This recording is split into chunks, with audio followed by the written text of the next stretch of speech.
Se você recebeu a notícia de que precisa fazer uma cirurgia ortognática, tá se decidindo, tá com medo da cirurgia, eu vou contar para você nesse vídeo um pouco sobre a minha experiência, como que foi para mim, o que me fez decidir fazer a cirurgia, até o momento no hospital e os primeiros dias em casa. E se você também recebeu essa notícia, eu recomendo que você assista esse vídeo para saber por tudo que você vai passar, porque escutar experiências de outras pessoas ajuda muito a gente se preparar e sentir mais confiança também para realizar a cirurgia. Para contextualizar um pouco da minha história para vocês, eu sou Karen Porto, eu sou fisioterapeuta bucomaxilofacial, eu trabalho nessa área atendendo pacientes no pós-operatório de ortognática, então eu já tinha um pouco a noção sobre o que era a cirurgia, já sabia há muito tempo que eu tinha indicação de fazer ortognática. Eu era uma pessoa classe 2, como a gente chama, as pessoas que têm um queixo curtinho, mas eu não tinha até algum tempo atrás nenhuma repercussão funcional, ou pelo menos eu acreditava que eu não tinha, que é o que acontece com muitas pessoas.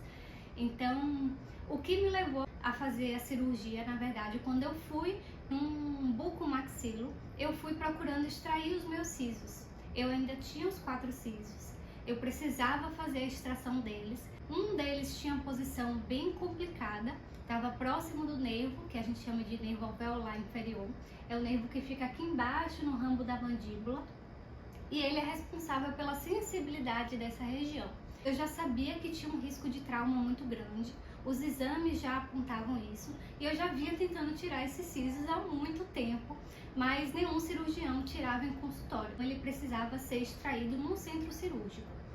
Como eu tive uma certa dificuldade para fazer esse procedimento pelo plano de saúde e eu também já tinha uma indicação de cirurgia ortognática, eu refiz os exames conforme o bucomaxilo me passou e a gente viu que realmente tinha indicação de fazer os dois. Então a gente optou por fazer tudo junto em uma única cirurgia, até porque pela posição do meu dente era possível fazer tudo junto. Nem todo mundo consegue isso, mas no meu caso, pelo menos essa vantagem que eu consegui fazer tudo junto.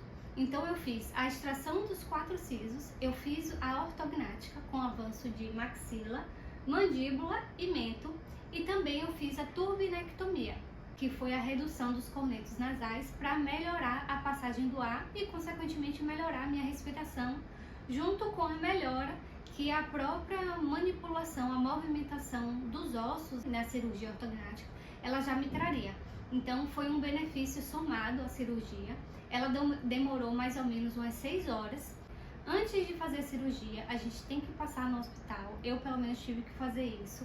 A gente passa por uma triagem antes com um anestesista para saber se a gente tem alergia a algum medicamento, se a gente tem algum fator que possa ser uma complicação para a cirurgia. Precisei levar todos os exames, eu contei no outro vídeo quais os exames que eu fiz. Eu fiz a tomografia de crânio, o raio-x de tórax e eletrocardiograma, os exames de sangue e o escaneamento intraoral. Nessa primeira triagem, eles passam toda a organização de como que vai ser, quando você vai chegar no hospital, a partir de qual horário você vai chegar, quanto tempo de jejum você tem que fazer antes da cirurgia. Alguns cirurgiões pedem a reserva da bolsa de sangue, então a gente precisa ter essa solicitação, a gente precisa saber aonde que a gente vai levar um doador de sangue e eles pedem para um dia antes ir no hospital também para fazer o teste do tipo sanguíneo, para que na hora fique tudo organizado, já tem uma bolsa lá de reserva. Se tiver necessidade, o hospital já está lá com a bolsa disponível. A minha cirurgia aconteceu no dia 15 de fevereiro de 2025, estava agendada para as 7 horas. Eu cheguei um dia antes, se eu não me engano eu cheguei no hospital às 9 horas, isso. Cheguei às 9 horas, foi o horário de internamento. Lá no hospital eles ainda me deram algum alimento, tinha suco, caldo de aipim, sopa, um pãozinho, comer e beber água até as 11 horas da noite. Depois disso tinha que fazer o jejum. Assim que a cirurgia terminou, a Aline, que foi a fisioterapeuta que ficou me atendendo, ela já estava no centro cirúrgico. A previsão era de que ela fizesse essa aplicação ainda dentro do centro cirúrgico, porque quanto antes a gente fizer, melhor os benefícios, principalmente no controle do edema, no controle do processo inflamatório e no controle da dor. Mas eu lembro que eu acordei, o anestesista me perguntando se estava tudo bem, e a minha amiga falava assim, você batia muito na barriga, falando que estava enjoada.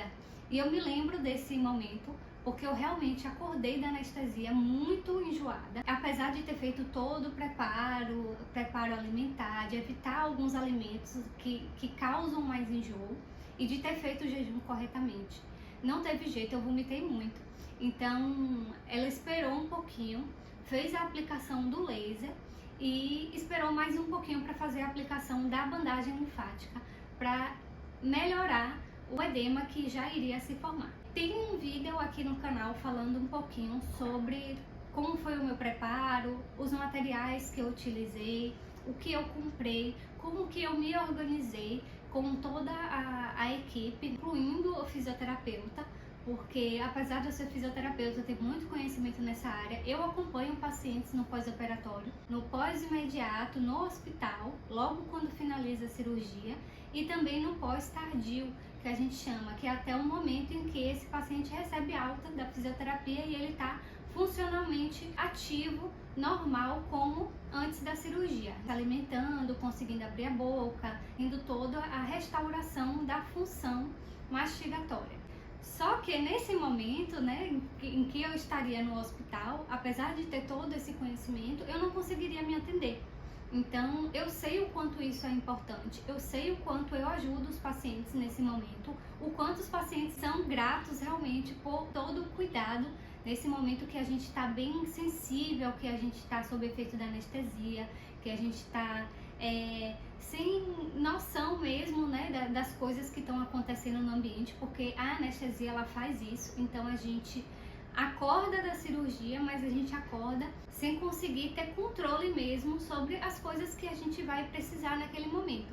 Então a gente precisa de uma assistência, apesar de ter a assistência do hospital, da equipe de enfermagem. É sempre bom ter alguém para ficar com você quando a sua equipe principal, os cirurgiões que te operaram, eles já saíram.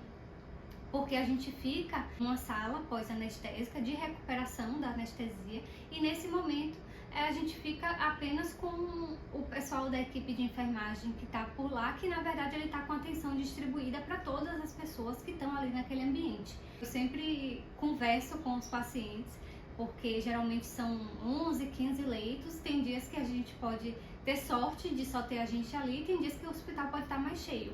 Então é sempre bom ter alguém com você, alguém especialista que atua nessa área, que conhece tudo isso. E eu tive a grande oportunidade de ter uma fisioterapeuta, amiga minha, que fez especialização comigo em São Paulo.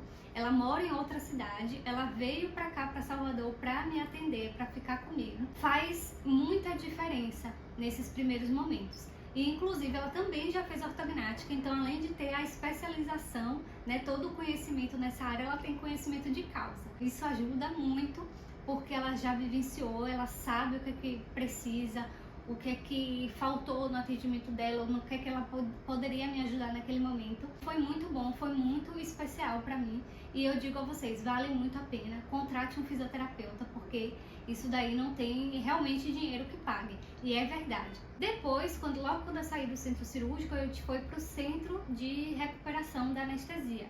É uma sala que fica com outras pessoas, então tinha a equipe de enfermagem e tinha a fisioterapeuta especialista que estava lá me acompanhando. Foi nessa sala que ela fez a aplicação da bandagem. Eu ainda vomitei bastante lá, mas não tem jeito. Às vezes fica o sangue mesmo da própria cirurgia que a gente vai engolindo. Não é fisiológico a gente ter sangue no estômago, então a gente só melhora depois que consegue colocar para fora. E apesar de ter o anestesista colocado muita medicação para aliviar o enjoo, eu acabei vomitando bastante ainda. Então ela deixou para fazer a aplicação do tape nessa sala de recuperação da anestesia, e logo depois que aplicou o tape, ela já colocou o gelo também. O hospital ele deu uma bandagenzinha para a gente encaixar o gelo, e a gente colocou lá e fez a aplicação. E eu tive toda a assistência dela, porque eu tava realmente assim muito sonolenta, muito desligada mesmo, por conta do efeito da anestesia.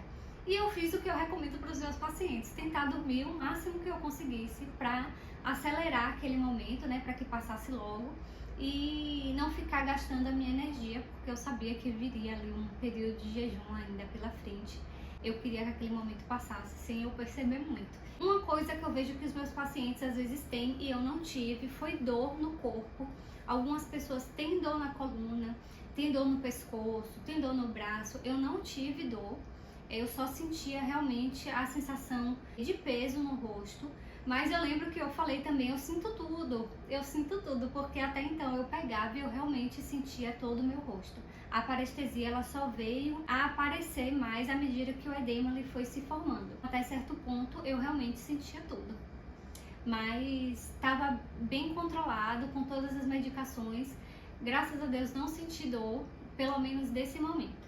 O que me incomodou realmente foi a questão de vômito intenso e do enjoo. Uma outra questão que eu tinha que me levou a fazer a cirurgia foi a falta do selamento labial. Eu vinha observando, com o passar dos anos, que eu vinha perdendo a capacidade de fechar a boca sem fazer força no queixo. Então eu forçava bastante para conseguir fechar e eu estava respirando mais pela boca. No pós-operatório imediato, a gente não consegue verificar muito isso, assim, se a cirurgia realmente deu certo, se essa questão melhorou ou não, porque existe uma dificuldade de algumas pessoas de abrirem a boca ou de fecharem a boca. No meu caso, eu tinha dificuldade de fechar a boca. A minha boca estava até bem aberta, estava com uma abertura muito boa, o cirurgião conseguiu verificar até logo, mas eu não conseguia fechar e era o que me incomodava, me causava um pouco de tensão aqui na ATM. Eu não conseguia verificar isso, tem coisas que a gente só vai conseguir ver um pouco depois, com o passar do tempo realmente. Eu fiquei nessa sala de recuperação da anestesia, acredito que umas 3 horas e meia. Tem algumas pessoas que ficam um pouco mais, isso depende muito da estabilidade do quadro do paciente. Eu acredito que também por eu ter vomitado muito, acabaram me deixando um pouco mais de tempo lá para ver se eu iria ter alguma intercorrência, porque a questão da pessoa vomitar não é só o desconforto de vomitar, é o risco de broncoaspirar. O que é a broncoaspiração? É você levar esse resto de alimento, de sangue, para o pulmão e isso causar uma infecção. Então é bom quando tem essa vigilância maior que tem no centro cirúrgico, quem fica na UTI também, que não foi o meu caso. Mas como eu estava com uma fisioterapeuta, caso tivesse alguma intercorrência, alguma coisa que precisasse ser aspirada, nessa sala de recuperação tudo é mais fácil, tudo está mais próximo, então eles esperam realmente a gente estabilizar para depois encaminhar para o quarto ou para o apartamento. Quando eu cheguei no quarto, eles pedem para a gente trocar de cama, a gente mesmo, eles vão só auxiliando, mas a gente não é carregado, então a gente precisa estar um pouco mais consciente, mais acordado para realmente fazer essa transferência. Geralmente eles colocam a maca ao lado da maca fixa, né, da enfermaria ou do apartamento, e a gente faz essa troca, a gente vai passando as pernas, vai colocando o braço, eles vão guiando a cabeça e assim a gente troca. Como eu tava ainda um pouco enjoada, depois que eu fiz essa troca eu também vomitei. Se eu não me engano, eu vomitei umas 5 ou 6 vezes nesse pós-imediato. Foi bem chatinho, mas assim, eu já tava esperando. Não é todo mundo que acontece isso, mas eu já tava imaginando que isso poderia acontecer. Então assim, apesar de tudo, eu mantive tranquila, tentando respirar o mais calmo possível, para que não me afetasse tanto, que não gastasse muito minha energia, e psicologicamente eu não ficasse abalada. E isso contribui muito para que a gente acabe cochilando um pouco nos momentos que a gente tem essa folga, né? E ficando mais tranquila para passar por esse período mesmo. Quando a gente está orientado, quando a gente já sabe tudo que vai acontecer, isso ajuda demais. Não fica muito ansioso, muito desesperado, consegue respirar melhor. E tudo isso traz um pouco mais de tranquilidade, não só pra gente, mas pra quem tá no quarto com a gente. Porque eu sempre falo isso, quem vai fazer a cirurgia se informa mais do que o acompanhante. Então, ter alguém no quarto também que tá ali com você o tempo todo, acaba acalmando tanto a gente que tá passando pela cirurgia, que tá ali num momento difícil, quanto quem tá com a gente, que às vezes está um pouco menos informado e fica mais preocupado de saber se tá dentro do padrão de normalidade. Ter a Aline lá com a gente nesse momento foi realmente muito bom, acalmou muito minha mãe e me deixou tranquila por saber que eu estava ali no momento que eu podia descansar, que ela ia administrar tudo muito bem. Isso faz realmente muita diferença, dá um apoio muito grande e faz a gente ir para a cirurgia tranquila. Eu lembro que eles demoraram mais ou menos umas 2 horas para levar alguma coisa para mim, que foi uma água de coco e um suco, mas eu demorei um pouquinho para tomar. Eu fiz como eu recomendo aos meus pacientes, que é tomar no copo. Sempre que a gente puder fazer algo o mais próximo do funcional, que a gente tiver condição, isso é ótimo, ajuda muito, porque esse movimento do bico ajuda já a iniciar um pouquinho a drenagem, a soltar um pouquinho mais a musculatura, ajuda a dar autonomia para a gente no pós-operatório. Como eu estava naquele momento ainda bem independente, então a fisioterapeuta me ajudou a tomar um pouquinho de água de coco. Fui tomando golinho em golinho, bem pouquinho realmente, para hidratar a garganta, para ir acostumando o estômago a receber aquela água e me dar um pouquinho mais de energia. Já era noite quando eu realmente fui me alimentar. E as opções de alimentação geralmente são essas mesmo: alimentação líquida, coada e fria nos primeiros dias. Então no hospital foi dessa forma e eu optei pela água de coco inicialmente porque é mais tranquilo, ajuda a hidratar um pouquinho mais, é bom para recuperar um pouco o estômago, né, depois de todos os episódios que tinha passado ali. Então eu optei pela água de coco por ser um pouquinho mais tranquila do que o suco e deixei o suco para tomar algumas horas depois.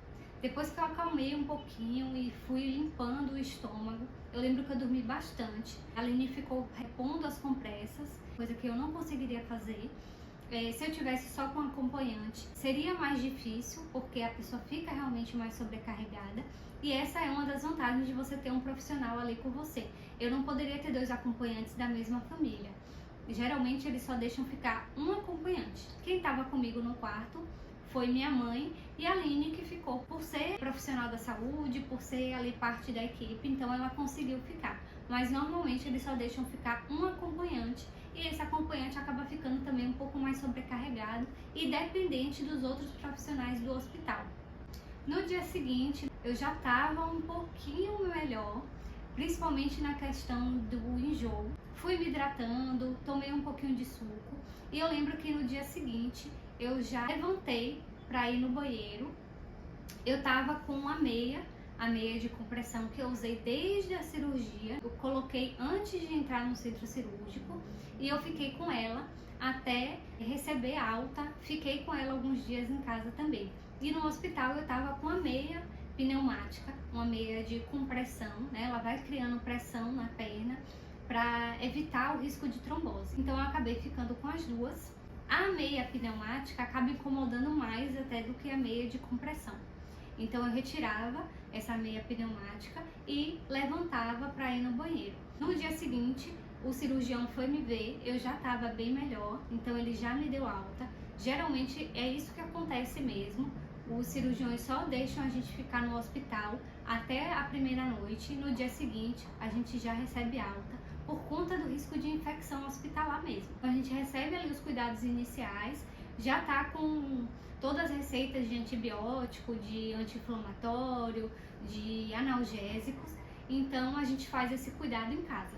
Eu lembro que eu fiquei com um pouco de medo de voltar para casa e foi como ele comentou, no hospital a gente tem tudo ali à nossa disposição. A gente tem os profissionais para auxiliar, a gente tem medicação na veia. Como a gente tem dificuldade de deglutir, a minha preocupação era chegar em casa e não conseguir tomar os remédios. Mas eu tive a Aline em casa também e ela me ajudou muito. Vou contar para vocês agora como que foi quando eu cheguei em casa. Bom, a primeira coisa que eu fiz foi calcular o horário dos remédios, né? Na verdade, a Aline e minha mãe organizaram isso para que eu pudesse tomar a menor quantidade de remédios no meio da noite, para não ficar acordando. Caso eu conseguisse realmente dormir nos primeiros dias, eu consegui descansar. Não consegui dormir bem, tive muita dificuldade, ficava durante o dia no sofá, eu evitava vir para a cama, para que quando eu viesse para a cama, eu realmente conseguisse dormir. Nem sempre isso acontecia. Eu tinha um triângulo que ficava aqui na cama para que eu não abaixasse a cabeça, não corresse o risco de virar de lado, não machucasse o rosto, e também por conta do edema. Quanto mais baixa a cabeça fica, mais edema a gente junta. Ficar com a cabeça inclinada, eu realmente deitava praticamente sentada.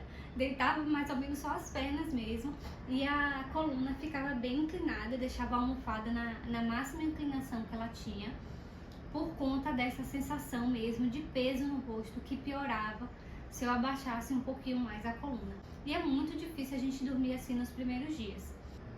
Nessa primeira semana inicial, eu tive o apoio de Aline aqui, como eu falei pra vocês, e do meu marido que estava aqui comigo. Eles sempre me ajudavam a levantar, a ir no banheiro.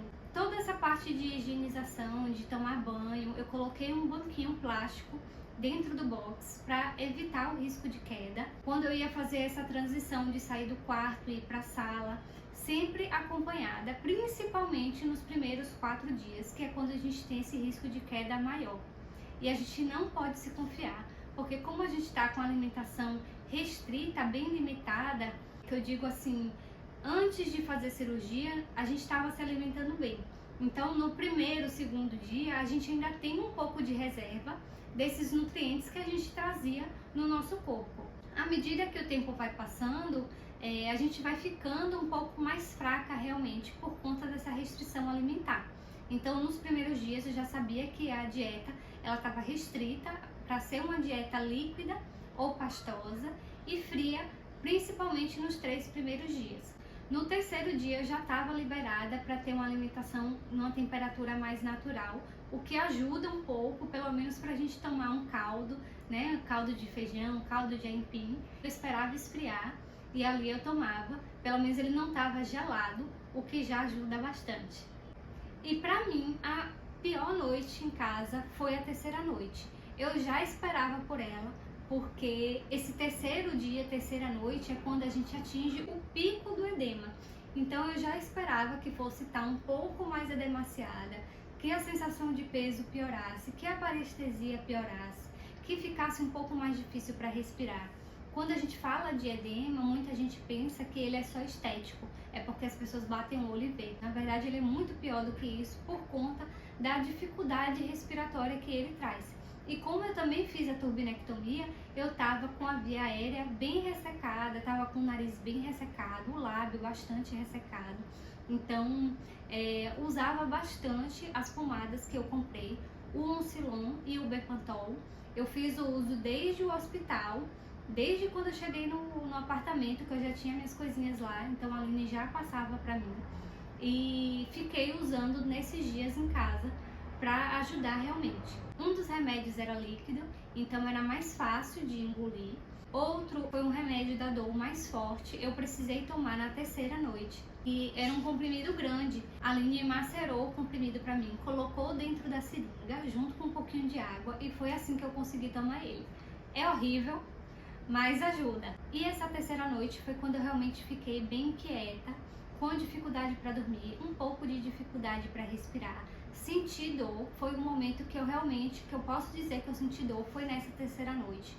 Mas que dor é essa? É uma dor de aperto, por conta do pico do edema. Minha pele foi inchando e essa sensação do esticar, de inchado, de pressionando os nervos, o osso como se estivesse bem pressionado mesmo. Quem já usou o aparelho e passa por manutenção, sabe quando eles apertam o aparelho?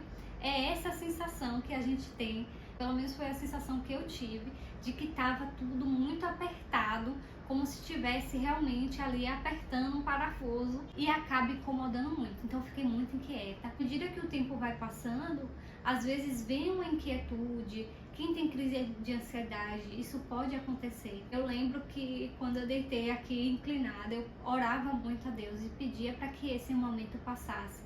Eu sabia que eu estava vivendo ali o dia do arrependimento, que todo mundo praticamente que passa pela cirurgia ortognática tem a fase do arrependimento. E geralmente ela dura ali em torno de 1 ou 2 dias e depois isso passa. E pra mim foi só uma noite. Então eu pedi a Deus para que aquele momento passasse, para que eu conseguisse dormir. Eu já vinha há 2 ou 3 noites sem conseguir dormir direito. e isso acaba vindo um pouco acumulado, até porque alguns dias antes da cirurgia, às vezes a gente já fica com um pouco mais de ansiedade, então às vezes a gente já não vem dormindo bem desde antes da cirurgia. Essa terceira noite realmente foi a noite mais complicada, a noite mais difícil. E eu sempre falo para todo mundo que vai fazer essa cirurgia, esteja preparado, porque esse momento acontece. É bom você identificar, porque quando eu identifiquei, eu falei, não, vai passar. Foca no objetivo. O pior já passou, que foi a cirurgia, e o segundo pior tá passando, que é esse momento aí do arrependimento, que a gente se pergunta para que a gente foi fazer essa cirurgia, mas dá tudo certo e passa. O importante é que passa. Eu sabia que ia passar e eu mantive o meu foco, fiquei orando, tomei a medicação quando eu percebi que a dor estava realmente mais forte do que eu poderia ou gostaria de aguentar. Então eu tomei realmente o remédio um pouco mais forte. O cirurgião ele tinha me passado 2 remédios, um para dor que era um pouco mais leve e o outro caso a dor realmente estivesse muito forte e o primeiro não desse conta. Então eu tomei esse segundo remédio, praticamente ele me derrubou, que foi o que me apagou mesmo, e eu consegui dormir. E no outro dia, graças a Deus, eu já estava melhor, pelo menos já tinha conseguido dormir, estava um pouco mais tranquila. E aí as coisas começam a fluir, porque você já passou realmente pela pior fase, que é o terceiro dia e a terceira noite. A primeira semana realmente é a semana mais difícil. Gente, sobrevivendo a primeira semana, a gente sobrevive a tudo. E eu acho muito especial esse sentido também que a ortognática traz pra gente, porque acaba sendo uma superação em vários aspectos. A gente acaba se tornando até um pouco mais forte realmente para outras questões da vida. A primeira semana realmente é muito complicada. A gente precisa de ajuda, a gente precisa saber aceitar a ajuda que as pessoas têm para oferecer, precisa se organizar, ter paciência com o processo. Eu falo que a ortognática é muito paciência. A gente precisa realmente ter paciência para vivenciar tudo isso, porque não é fácil, mas é possível. Não é um bicho de 7 cabeças, dá para passar sim, principalmente se você estiver organizado, se você tiver com a equipe que vai te dar suporte, que vai te dar assistência, que se você tiver alguma intercorrência, alguma dúvida, que você possa ligar, perguntar. Esse conforto faz a gente se sentir mais confiante para passar pelo processo, ter mais suporte emocional realmente para viver esses dias que não são fáceis, mas que sim são possíveis. Eu sempre falava isso para quem eu já sabia que ia fazer cirurgia, que o nosso pensamento tem que ser de que a dificuldade ela é momentânea, mas os benefícios da cirurgia, eles são para uma vida inteira. Desde a primeira semana eu consegui observar a melhora que eu tive na respiração. Então, quando eu deitava, às vezes, pela questão do edema, realmente piorava um pouco. Mas assim, durante o dia eu já respirava melhor. Eu fazia muita lavagem nasal, fazia toda a higienização com cotonete, com os materiais que eu mostrei para vocês no outro vídeo. Tem aqui no YouTube também, vídeo falando sobre isso. E para finalizar, eu quero deixar uma mensagem para vocês. Se eu soubesse que eu ia sentir tudo que eu senti, passar de fato tudo que eu passei, as pessoas me perguntam, você teria feito novamente? E sim, gente, eu teria feito tudo novamente, porque me trouxe benefícios que eu vou colher agora para a minha vida inteira.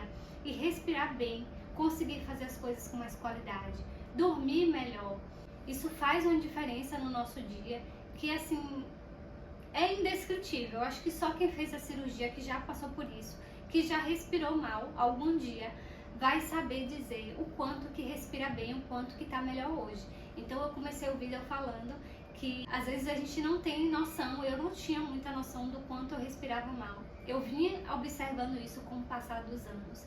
E depois que eu fiz a cirurgia, realmente eu vi que muita coisa melhorou, muita coisa mudou e os benefícios agora estão sendo colhidos. Se você já está decidida sobre fazer a ortognática, passa muito rápido, pode confiar em mim, passa rápido, desde que você tenha um bom suporte, porque é isso aí que é essencial e dá tudo certo no final, tá bom?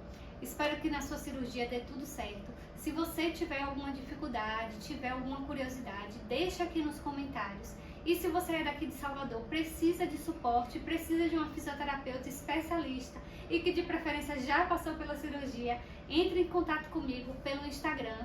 O meu Instagram é o Fisiocarimporto. A gente vai conversar muito melhor e a gente pode marcar também para que eu possa te acompanhar na sua cirurgia. Um beijo e até o próximo vídeo.